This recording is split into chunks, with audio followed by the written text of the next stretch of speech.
Borchardt C93 için deneme atışları yapacağız. 7.62 Tokare mermisi artık üretilmediğinden dolayı Borchardt'ta 7.63 Mauser mermisi kullanacağız.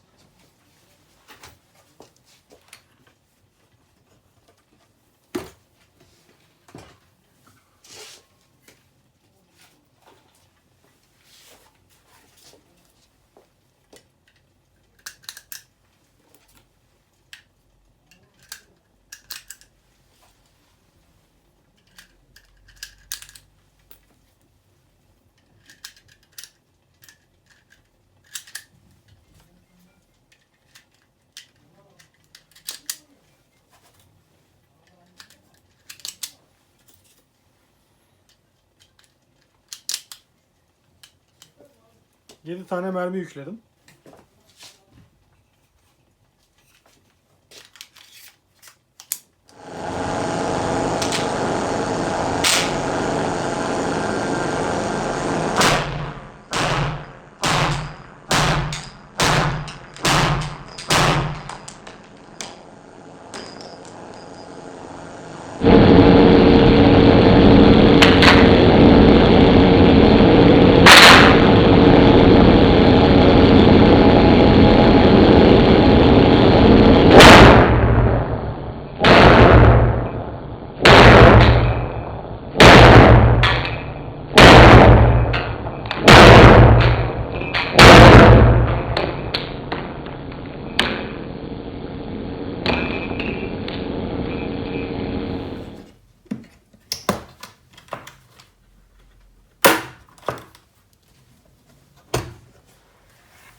Borchardt C93 914. Borchardt Almanların dünyaya sunduğu ticari olarak başarı kazanmış dünyanın ilk şarjörlü tabancası diyebiliriz. Toplamda 3000 adet üretilmiştir. Bu 3000'in ilk 1000'i 1900'den önce,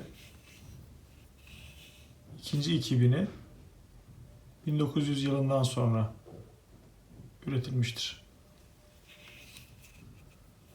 Toplamda 3000 adet üretilen Borchardt C93'ün şu anda kullanımda ve gösterimde 300 adet olduğu sanılmakta.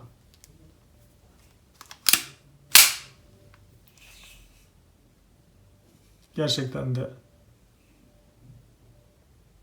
büyük bir miras sayılabilecek bu tabanca Türkiye'de.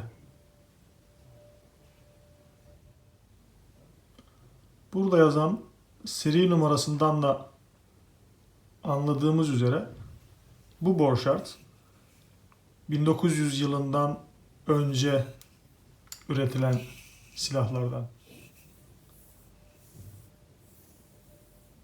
ve yaklaşık 120-130 yaşında bu tabanca sizin de videonun başında gördüğünüz üzere saat gibi çalışıyor ve neredeyse sıfır ayarında.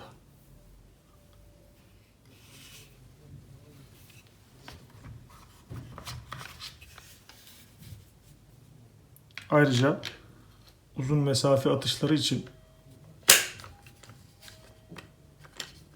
dipçik tasarlanmış.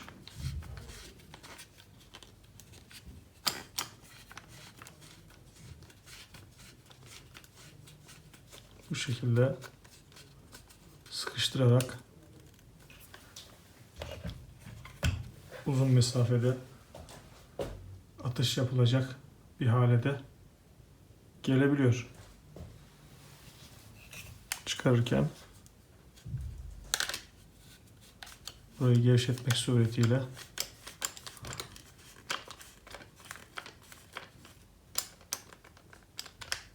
çıkarıyoruz. Burada yanağı yaslayabilmek için ayarlanabilir bir yastık var. Ayrıca askı kayışı takılabilmek için bir kancası var. Tabi yıllar içinde bazı parçaları, dipçiğin üzerindeki bazı metaller deforme olduğundan dolayı kaybolmuş olabilir. Ama kullanılacak parçaların hepsi çalışır durumda. Buradaki mandal sıkılarak dipçiğin tabancaya sabitlenmesi sağlanıyor.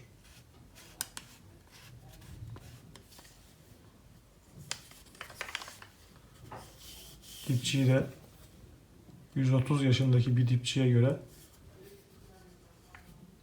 10 üzerinden 9 verebileceğimiz temizlikte.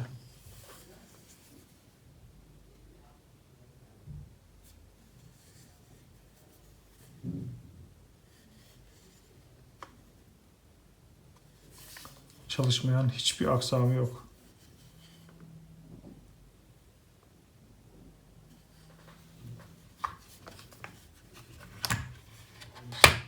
Yurt dışında ancak müzayedelerde görebileceğiniz bir tabanca. 7 tane mermi alır. Tokarev tabancası, Rus yapımı Tokarev ismindeki tabancanın kullandığı mermiyle aynı mermi çapına sahiptir. 7.62 Tokarev ismiyle anılan mermi. Fakat o mermi artık üretilmediğinden dolayı biz de videonun başında gördüğünüz 7.63 Mauser mermisi olan mermi çapını kullandık.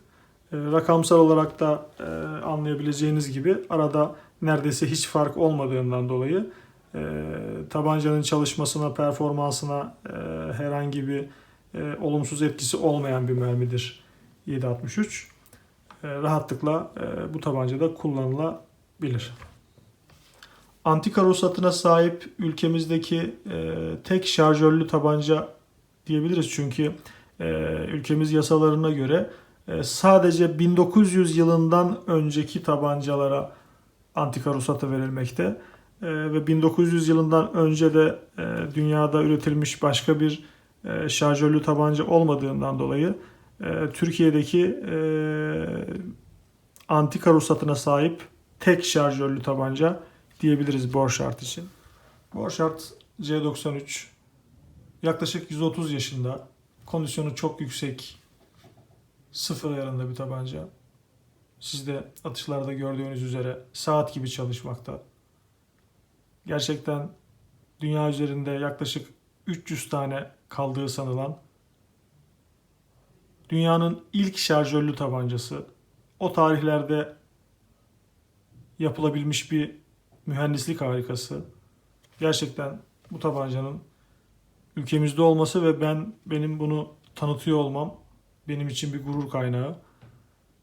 Avrupa'da böyle bir tabancaya sahip olmak gerçekten ayrıcalık. Bu tabancayı asla size dokundurtmazlar bile, inceleyemezsiniz bile. Özellikle Almanların müzelerinde yerini almış, artık tarihi eser statüsüne kavuşmuş. Bu tabancanın Türkiye'de olması gerçekten gurur verici. Ve bu kadar temiz kalabilmiş olması.